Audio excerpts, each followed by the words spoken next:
तो आइए next session की शुरुआत करते हैं और सबसे पहले मैं चाहूंगी कि ब्रिजेश पाठक जी हमारे बीच जो आ चुके हैं उन्हें मैं मंच पर इनवाइट करना चाहूंगी कि वो आए और गुलदस्ते के साथ उनका हम स्वागत करते हैं। रमेश चंद्रा सर, मैं आपसे भी रिक्वेस्ट करूंगी, जी उत्तर प्रदेश उत्तराखंड के editor Ramesh Chandra sir please आप भी मंच पर आए और बुके भेंट कर डिप्टी सीएम ब्रिजेश पाठक जी का स्वागत करें।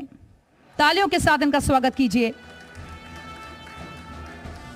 अलग अलग क्षेत्रों में काम कर रहे हैं, कई जिम्मेदारियों को निभाते रहे हैं और पार्टी को मजबूती देने में भी इनकी महत्वपूर्ण भूमिका रही है। अभी तक जो लचर स्वास्थ्य व्यवस्था चल रही थी उसको दुरुस्त करने में, उससे उबारने में इनका बेहद ही महत्वपूर्ण रोल रहा है और आगे भी लगातार इसको लेकर प्रयास किए जा रहे हैं। और अब नेक्स्ट सेशन को हम बढ़ाते हैं। मैं चाहूंगी रमेश चंद्रा सर आप भी यहीं पर रहें और मेरे सहयोगी जेपी को भी मैं मंच पर बुलाना चाहूंगी कि वो आए और सेशन की शुरुआत करें। JP, over to you.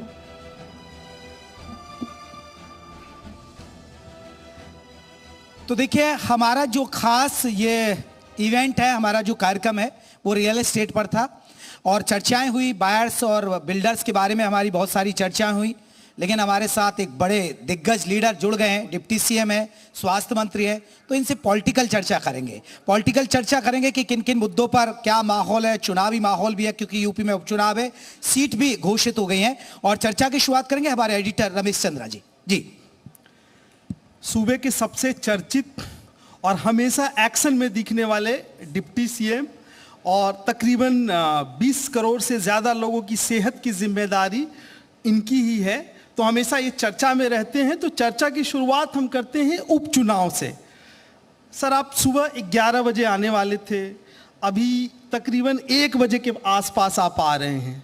यही स्थिति कमोबेश उपचुनाव में जो सूची जारी होनी थी उसके साथ भी देखा गया। आज आ रही है सूची, कल आ रही है सूची, किसी सस्पेंस थ्रिलर फिल्म की तरह ये सूची हो गई। अब जारी हुई, फिर भी तस्वीर पूरी तरीके से साफ नहीं है। 7 सीटों पे आपने अनाउंस किया है, 1 सीट आपने आरएल के लिए छोड़ी है, 2 सीट की तस्वीर अभी भी साफ नहीं है। तो इतना सस्पेंस, इतना एडवेंचर चुनाव के पहले क्यों? देखिए, नॉमिनेशन कल सभी का होना है और भारतीय जनता पार्टी गठबंधन ने पूरी तरह से तैयारी कर रखी है। भारतीय जनता पार्टी कार्यकर्ता बेस्ड पार्टी है और चुनाव पार्टी लड़ती है। हम पूरी तरह से उपचुनाव के लिए तैयार हैं और 7 प्रत्याशियों की सूची आपके समक्ष आ चुकी है। शेष 2 की अभी 1 घंटे में आपके मोबाइल पर आ जाएगी। पूरी तरह से तैयारी है और सभी 9 की 9 सीटों पर भारतीय जनता पार्टी गठबंधन प्रचंड बहुमत के साथ जीत हासिल करेगा। किसी सीट पर आप मुकाबले की स्थिति में दिख रहे हैं? अपोजिशन आपके मुकाबले की स्थिति में दिख रहा है या फिर 9 पे 9? विपक्ष काम अपना है और भारतीय जनता पार्टी का काम अपना है। भारतीय जनता पार्टी माननीय प्रधानमंत्री नरेंद्र मोदी जी की गरीब कल्याण योजनाओं को लेकर के जन जन में है और उत्तर प्रदेश के इंफ्रास्ट्रक्चर और लाइन आर्डर को लेकर के हम जनता के बीच में जाएंगे। आप सब जानते हैं कि माननीय मोदी जी की जो गरीब कल्याण योजनाएं हैं, लोगों के जीवन स्तर को ऊपर उठाने में कामयाबी हासिल की है उन योजनाओं ने। चाहे लोगों को पक्का मकान मिलना हो, चाहे उज्ज्वला गैस योजना के तहत उन्हें निःशुल्क गैस कनेक्शन दिया जाना हो, चाहे सौभाग्य योजना के तहत उनको निःशुल्क विद्युत का कनेक्शन दिया जाना हो, या उनको घर घर शौचालय बनाना हो। और सबसे बड़ी बात यह थी कि 5 लाख तक के निःशुल्क इलाज की गारंटी माननीय मोदी जी का आयुष्मान भारत योजना के माध्यम से मिल रही है। इसके अलावा किसान सम्मान निधि से लेकर के सैकड़ों ऐसी योजनाएं हैं, चाहे हम पीएम स्वनिधि ले लें, चाहे स्ट्रीट वेंडर्स के लिए योजनाएं ले लें, चाहे किसानों के लिए योजनाएं ले लें, सैकड़ों ऐसी योजनाएं हैं जिनसे आम आदमी, गरीब आदमी के जीवन स्तर को ऊपर उठाने में कामयाबी हासिल मिली है भारतीय जनता पार्टी को। दूसरा, उत्तर प्रदेश राज्य जो पिछड़ा बीमारू राज्य कहा जाता था 2017 से पहले जी, लेकिन जब से भारतीय जनता पार्टी की सरकार, योगी जी की सरकार बनी है, हम कह सकते हैं कि उत्तर प्रदेश इंफ्रास्ट्रक्चर के मामले में पूरे राष्ट्र में नंबर 1 राज्य की तरफ तेजी के साथ आगे बढ़ रहा है। आज सर्वाधिक एक्सप्रेसवेज यदि कहीं हैं तो उत्तर प्रदेश में है। 6 बन करके उस पर पूरी तरह से यातायात चल रहा है, 6 अभी पाइपलाइन है। गंगा एक्सप्रेसवे, जिसको आप जानते हैं कि पश्चिम से लेकर के पूरे उत्तर प्रदेश को जोड़ने वाली कोई सड़क सीधी हमारे पास नहीं थी, वो कुंभ मेले से पहले बन करके तैयार हो जाएगी। आप मेरठ से चलेंगे सीधे प्रयागराज स्नान कर सकते हैं। इसके अलावा अन्य एक्सप्रेसवेज भी बनकर के तैयार हो रहे हैं। विद्युत के मामले में माना जाता था कि यदि अंधेरा हो रहा है, कुबेरी बेरा है, सूर्यास्त हो रहा है, तो उत्तर प्रदेश की सीमा में प्रवेश मिल गया है। आज हम कह सकते हैं कि सर्वाधिक विद्युत खपत वाला राज्य अगर कोई है तो उत्तर प्रदेश राज्य है। आज पहले पीक आवर में हम 20-22 हज़ार मेगावाट बिजली खर्च करते थे, आज हम 30 हज़ार मेगावाट से बिजली अधिक प्रतिदिन यूज कर रहे हैं, और उस प्रकार का इंफ्रास्ट्रक्चर हमने डेवलप किया है कि फॉल्ट भी कम से कम हो।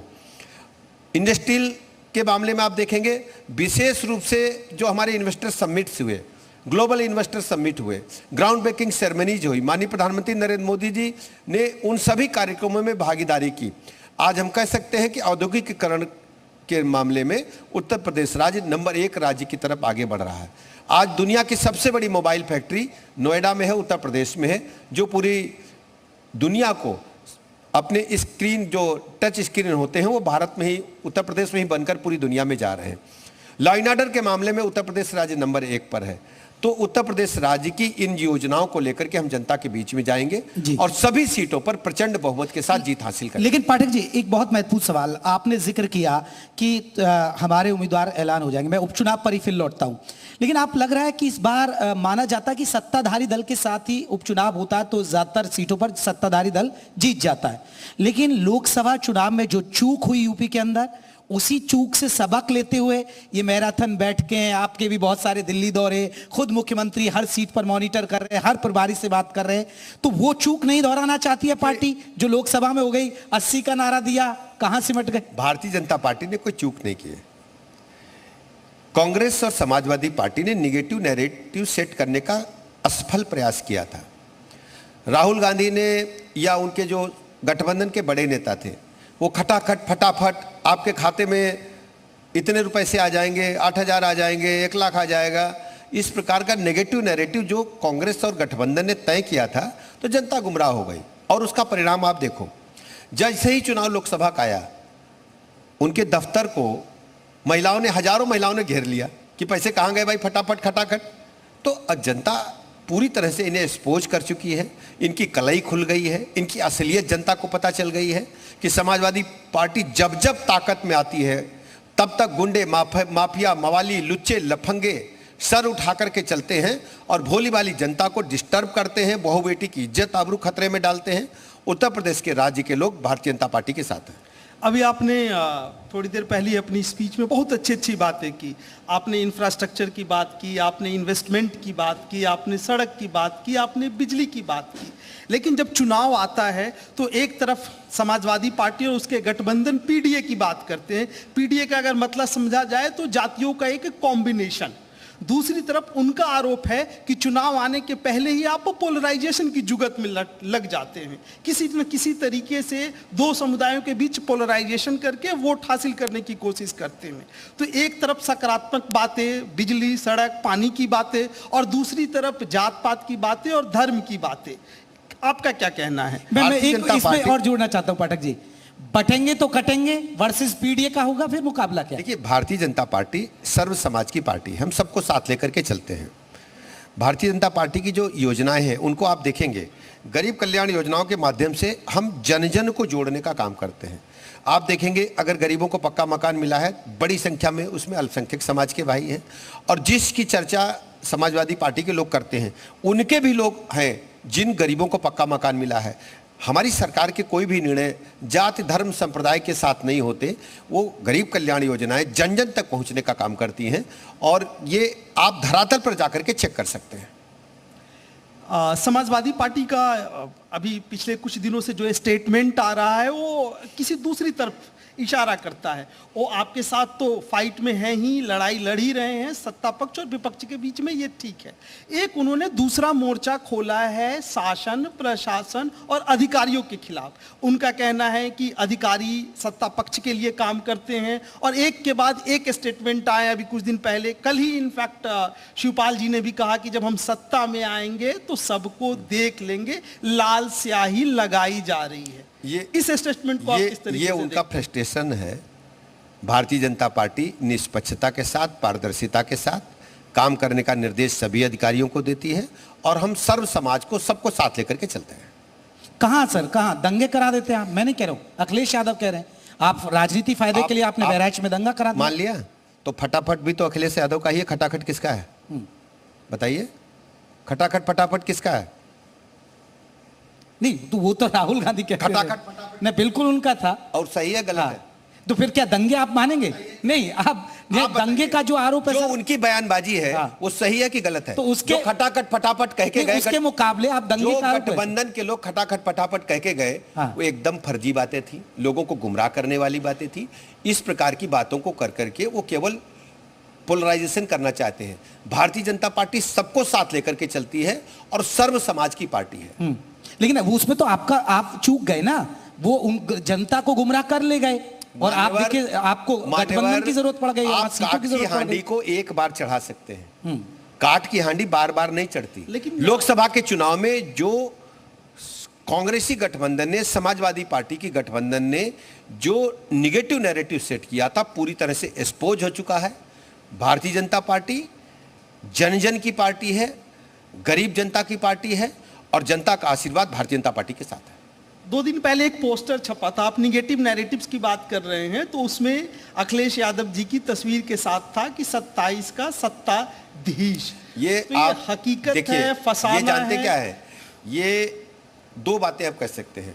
एक बात तो ये हो गई कि मुंगेरी लाल के हसीन सपने हो सकते हैं। दूसरा आप कह सकते हैं कि जरा सी सफलता में पांव जमीन पर नहीं पड़ रहे हैं, अधजल गगरी छलकत जाए। इस प्रकार की बातों को समाज गंभीरता के साथ लेता है। यदि आपको वास्तव में समाज सेवा करनी है तो दूसरे रास्ते भी हो सकते हैं, लेकिन उनके अंदर सत्ता की भूख है, क्योंकि ये वो राजकुमार हैं, चाहे दोनों राजकुमारों की बात कर रहा हूं, जिनके मुंह में चांदी का चम्मच है जब पैदा हुए। भारतीय जनता पार्टी संघर्ष करके जमीन से जुड़े नेताओं की पार्टी है और जन जन का भरोसा जीतने वाली पार्टी है। आपने बिल्कुल सही कहा। बीजेपी सरकार की सबसे बड़ी कामयाबी लॉ एंड ऑर्डर को मेंटेन करना था। यूपी के बारे में कहा जाता था कि यह संभव नहीं है कि यहां भी लॉ एंड ऑर्डर मेंटेन किया जा सकता हो, लेकिन पिछले 1 महीने के दरमियान, खासकर देखिए दुर्गा पूजा और विसर्जन के दरमियान, बहराइच हो, मुजफ्फरनगर हो, कई जगह ऐसा हुआ कि एक समुदाय दूसरे समुदाय के आमने सामने आ गया। थोड़ी बहुत रिसर्च, थोड़ी बहुत इन्वेस्टिगेशन के बाद पता चला कि कहीं ना कहीं चूक प्रशासन और शासन की तरफ से भी रह गई थी। इंफॉर्मेशन के लेवल पे हो या फिर क्विक एक्शन के लेवल पे हो, तो क्या इसे आप चूक मानते हैं? और भविष्य में यदि कोई घटना घटी है तो दोषी को, अपराधी को कड़ी सजा मिले, यह सरकार की प्रतिबद्धता है। यदि किसी स्तर पर लापरवाही है तो उन अधिकारियों को भी दंड मिले, उनके खिलाफ भी कार्रवाई हो, और हमने की है। अधिकारियों को भी खिलाफ कड़ी कार्रवाई की है, लगातार कर रहे हैं, अभी जांच चल रही है। और वो जो अपराधी जिन्होंने अव्यवस्था को, घटना को अंजाम दिया, उनके खिलाफ कड़ी से कड़ी कार्रवाई कानून के तहत होगी। ठीक है, आपने सर कानून व्यवस्था का जिक्र किया। ठीक, आप पहली बार हुआ यूपी में कि कानून व्यवस्था के मुद्दे पर हमेशा सरकारें गिरती रही, लेकिन आपकी सरकार दोबारा लौटती है। लेकिन उसी कानून व्यवस्था पर विपक्ष सवाल उठा देता है। अगर आप एनकाउंटर करते हैं तो सवाल उठता है कि आप एक विशेष जाति और एक विशेष मजहब को टारगेट कर रहे हैं। बुलडोजर चलता है तो फिर सवाल उठता है।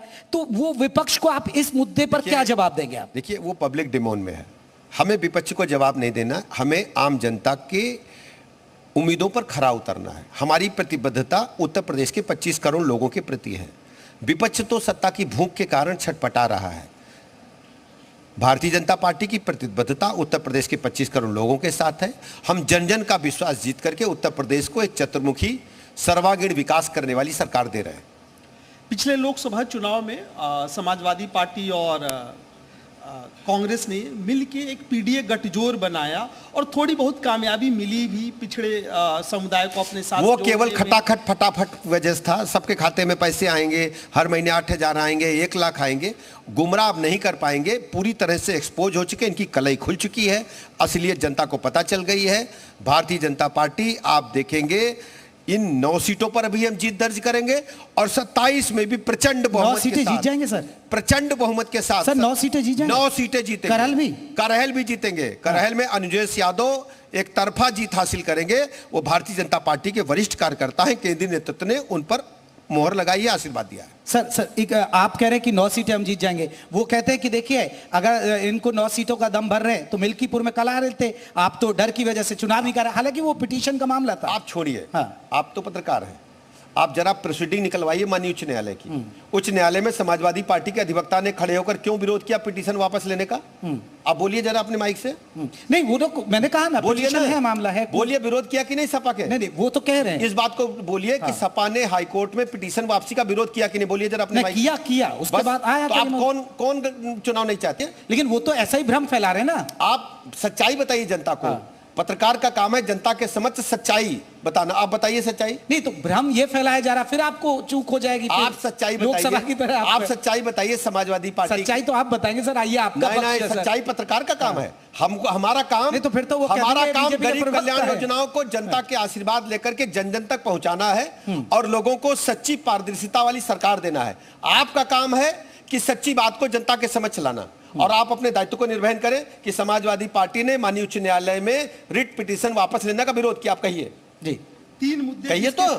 मैं तो कह रहा हूं सर, मैं तो कह रहा हूं। ठीक है, ये एक्सपोज हो गया, मीडिया ने भी अपनी जिम्मेदारी निभाई कि बजाइए तालियां मीडिया के लिए भैया। कितने वकीलों के मैंने तो चर्चा की शुरुआत में कहा पिटीशन का मामला था। नहीं। चुनाव आयोग ने भी उस पर बात कही। माननीय उच्च न्यायालय में इनको विरोध करने की आवश्यकता क्या थी? समाजवादी पार्टी ने पिटीशन वापस लेने का विरोध किया। अगर पिटीशन वापस हो जाता तो हो सकता चुनाव साथ में हो रहा होता। ये सब डरे हुए लोग हैं, ये गुंडे बदमाश लुच्चे लफंगों को प्रमोट करने वाले लोग हैं।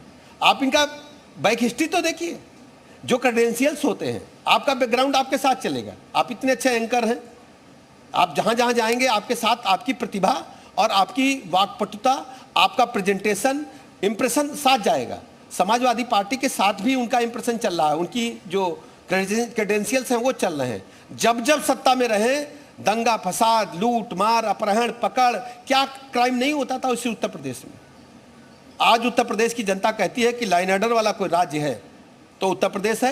आज उत्तर प्रदेश में अपराधी जेल में भी डरते हैं और इनकी सरकार जो थी गठबंधन की, बड़े बड़े अपराधियों को प्रदेश से बाहर भेज करके जेलों में सुरक्षित रख करके उनको 5 स्टार सुविधाएं देती है। और हमारी सरकार में आपको अपराधी धुक धुक करते मिलते हैं। नहीं, आप तो सबका साथ सबका विकास करने वाली पार्टी है, फिर बटेंगे तो कटेंगे की जरूरत क्या है? फिर देखिए, ये तो जब हम कहीं भाषण देने जाते हैं चुनाव में तो हम क्या कहते हैं? हम कहते हैं इकट्ठा हो जाओ, जो अमन चैन चाहते हैं, जो उत्तर प्रदेश को विकास को चाहते हैं, जो देश को पूरी दुनिया में विकसित राष्ट्र की तरफ ले जाना चाहते हैं, इकट्ठे हो जाओ। इसमें क्या बुरा है? 3 मुद्दे आज जी मीडिया के मंच से, ठीक है आप बोलते हैं कि भाषण में कई बार इस तरह की चीजों को इन्वॉल्व करना पड़ता है, हालात ऐसे होते हैं। 3 मुद्दे बताइए जिसके आधार पर आप लोगों से वोट चाहते हैं इस उपचुनाव में।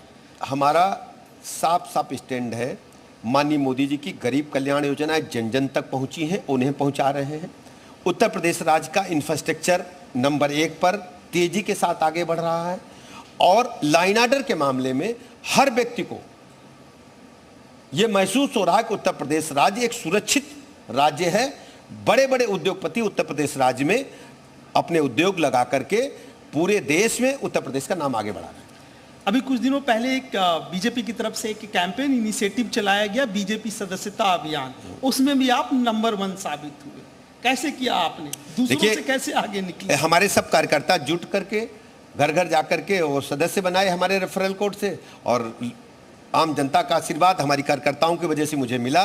सभी कार्यकर्ताओं को मैं हृदय से आभार प्रकट करता हूं और आम जनता का भी आभार प्रकट करता हूं जिन्होंने हमारे रेफरल कोड से सदस्यता ली है। मैं बहुत बहुत अभिनंदन करता हूं, आपकी वजह से मुझे प्रथम आने का अवसर मिला है।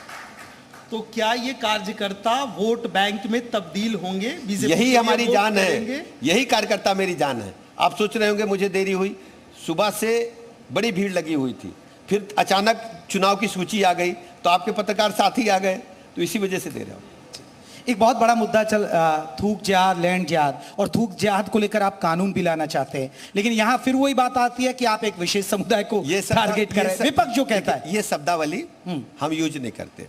हमारा मानना है कि जो खाने पीने की वस्तुएं हैं लोगों तक सुरक्षित साफ सुथरे पहुंचे, ये हमारी प्रतिबद्धता है और इसके आड़े जो भी आएगा हम कड़ा कानून बनाएंगे और लोगों को सजा देंगे। लोगों को स्वच्छ साफ सुथरी चीज़ें खाने पीने को मिलनी चाहिए और मार्केट में जो बिक रही है वो भी हमारी जिम्मेदारी है कि हम लोगों को बेहतर से बेहतर खाद्य सामग्री उपलब्ध कराएं।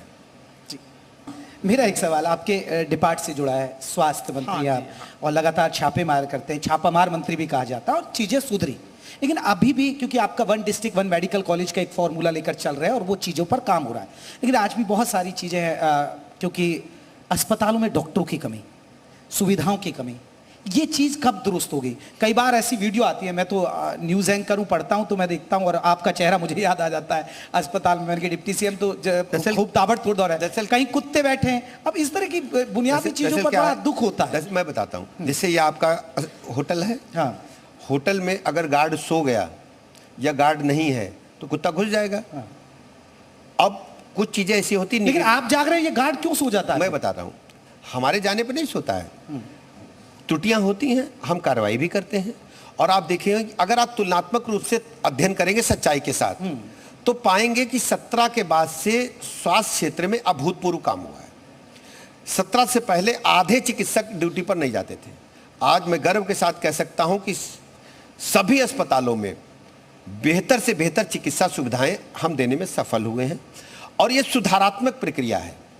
नित नए चिकित्सा विज्ञान में आविष्कार हो रहे हैं, उनको लेकर के हम जनता के बीच में हैं और जनता को क्वालिटी हेल्थ सर्विसेज हम प्रदान करें, यह हमारी प्रतिबद्धता है। और इसके लिए प्रतिदिन हम एजेंडा बना करके काम करते हैं, प्रतिदिन 4-5 अस्पतालों में जाते हैं, देखते हैं और इसमें काफ़ी सुधार हुआ है और लगातार ये सुधार जारी रहेगा। कई बार ऐसा देखने में आता है कि जो आपके पास रिसोर्सेज है, जैसे ढेर सारे मेडिकल इक्विपमेंट्स हैं, लेकिन रख रखाव के अभाव में वो धूल फांक रहा होता है। सबसे बड़ी प्रॉब्लम जो दिखने में आती है कि सुबह अगर 10 बजे या 8 बजे ओपीडी शुरू होना है तो ज़्यादातर जगह पे डॉक्टर नहीं पहुंचे होते हैं और मरीजों को लंबा इंतजार करना पड़ता है। ऐसा होता है। सुधारों के बावजूद आप हेल्थ इंफ्रास्ट्रक्चर को समझिए, हमारे पास 25,000 सब सेंटर हैं, उसमें 21,000 हेल्थ वेलनेस सेंटर है जिनको आयुष्मान आरोग्य मंदिर हम कहते हैं।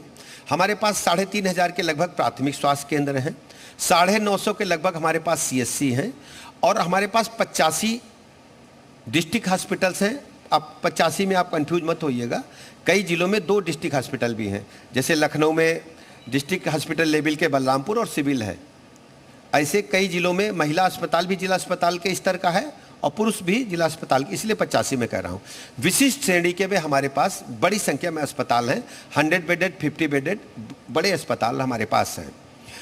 इतने बड़े इंफ्रास्ट्रक्चर को लेकर के हम जनता के बीच में हैं और सभी अस्पतालों में स्वास्थ्य विभाग की तरफ से सारी सेवाएं निःशुल्क प्राप्त हैं। 1 रुपये पर्चा बनाने के बाद किसी भी दवाई का, जांच का कोई पैसा नहीं लगता है। सभी जिला अस्पतालों में हम सीटी स्कैन की सुविधा उपलब्ध करा रहे हैं, ये आपकी सरकार में, बीजेपी की सरकार में हुआ है। सभी जिलों में 75 के 75 जिलों में हम लोगों की डायलिसिस की सुविधा दे पा रहे हैं, या आपकी सरकार में, बीजेपी की सरकार में संभव हुआ है। महिलाएं, हमारी बहनें जो प्रेगनेंसी के दौरान अल्ट्रासाउंड के लिए अस्पतालों के चक्कर लगाती थी, और ये सच्चाई पूरा देश जानता है कि रेडियोलॉजिस्ट हमारे पास पर्याप्त संख्या में नहीं है। इसीलिए माननीय प्रधानमंत्री जी ने 1 डिस्ट्रिक्ट 1 मेडिकल कॉलेज बनाने का निर्णय लिया है।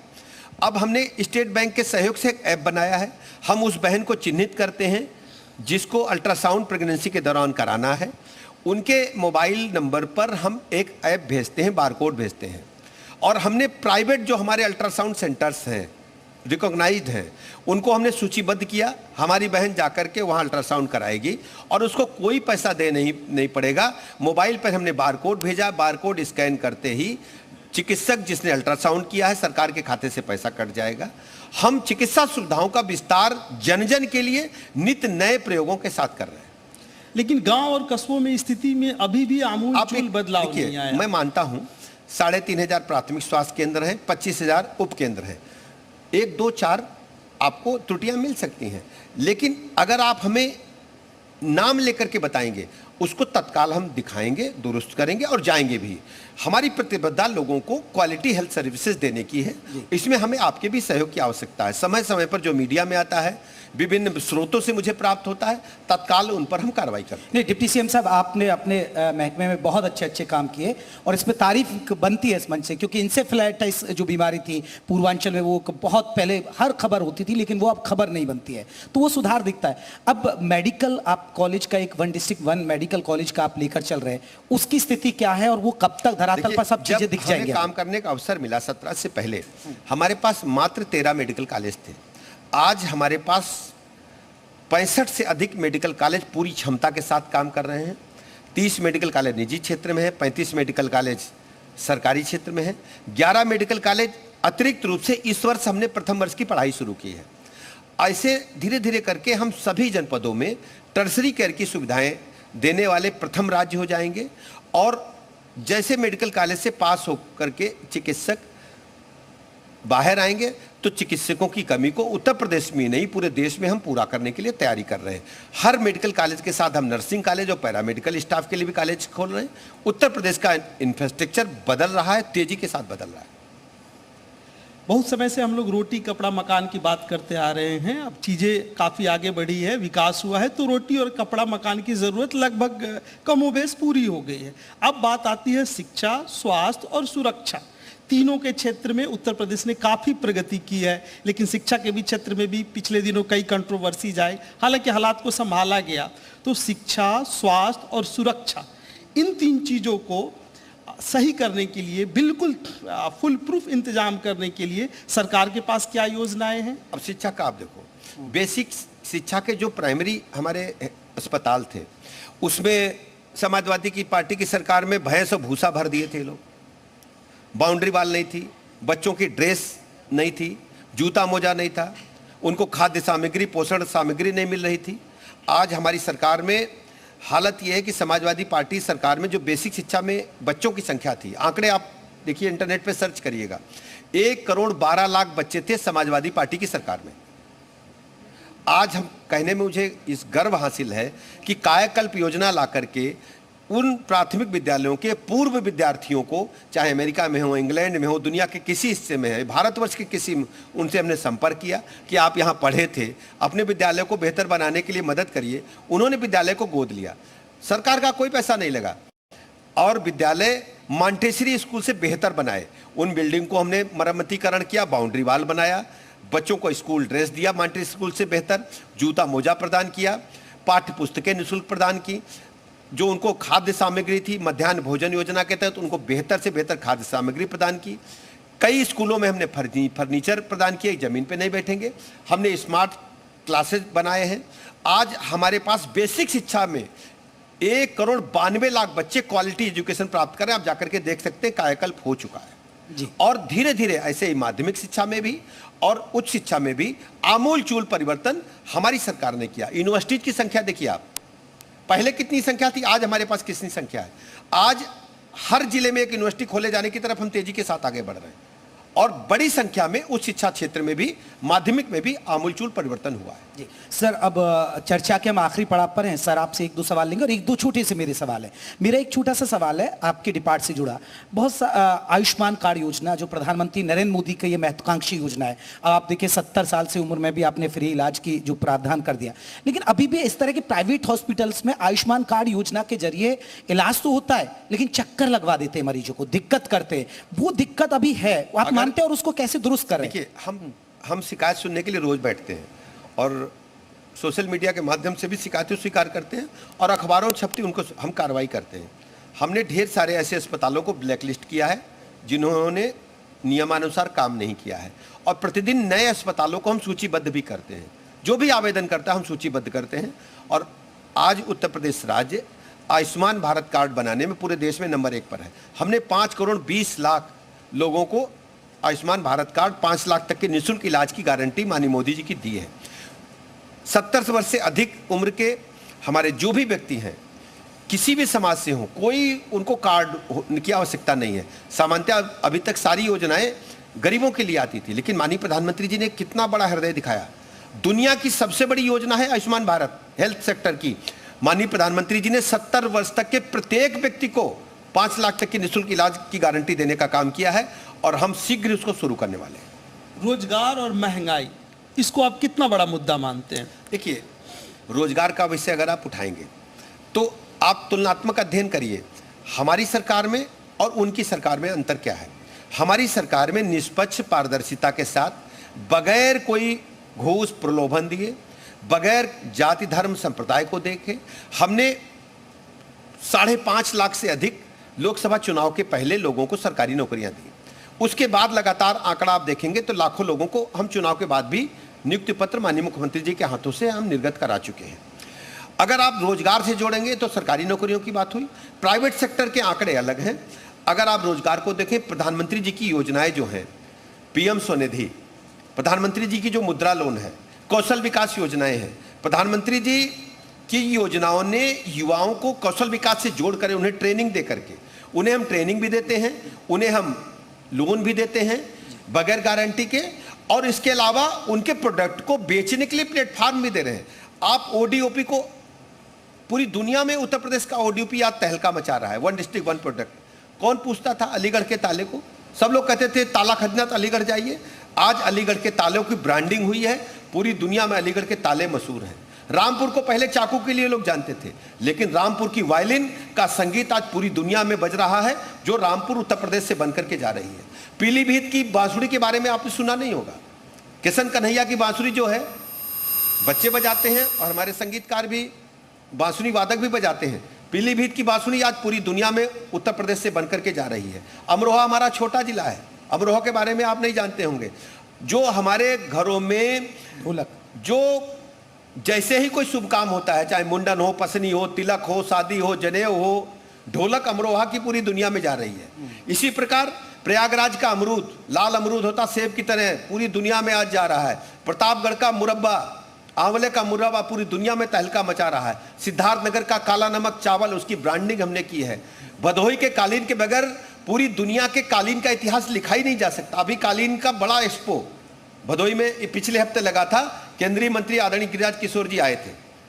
तो उत्तर प्रदेश में अपार संभावनाएं हैं। लखनऊ की चिकनकारी को आप याद करिए, जो कोई लखनऊ आएगा चिकन का कपड़ा, साड़ी लेकर के, कुर्ता पैजामा लेकर के अवश्य जाएगा। बहुत कुछ उत्तर प्रदेश में है। आज उसको हमारी सरकार ने ब्रांडिंग करके उत्तर प्रदेश के नौजवानों को मुख्य धारा में लाकर उनके जीवन स्तर को ऊपर उठाने में कामयाबी हासिल की है। सर, हम यहाँ रियल एस्टेट कॉन्क्लेव में बैठे हैं, हमारे साथ कई बिल्डर्स भी हैं, कई बायर्स भी हैं।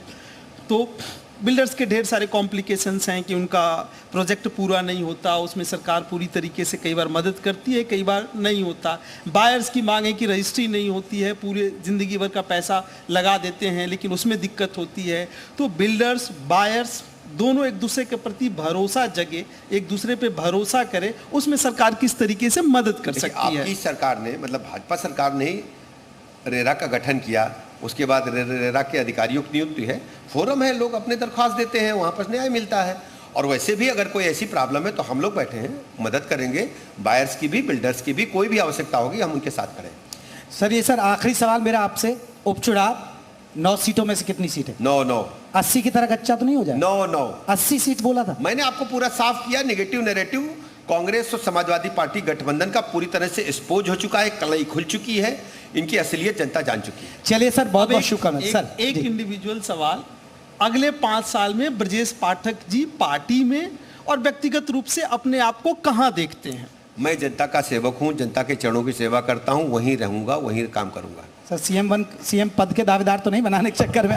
चलिए बहुत बहुत शुक्रिया।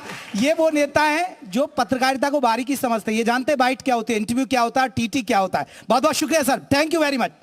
बहुत बहुत शुक्रिया आपका हमारे साथ कार्यक्रम में जुड़ने के लिए। और अब मैं चाहूंगी कि ब्रजेश पाठक जी आप मंच पर ही रहें, और रमेश चंद्रा सर से मैं रिक्वेस्ट करूंगी कि वो मोमेंटो देकर ब्रजेश पाठक जी का सम्मान करें।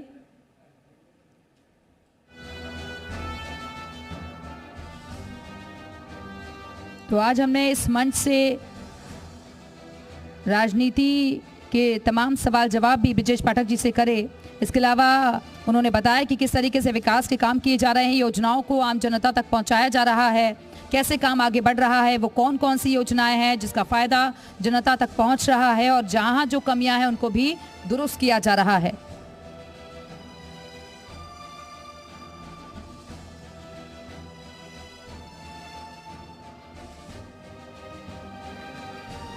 तो तालियों के साथ स्वागत कीजिए ब्रजेश पाठक जी, जो कि अहम जिम्मेदारी निभा रहे हैं। स्वास्थ्य का जिम्मा है इनके कंधों पर।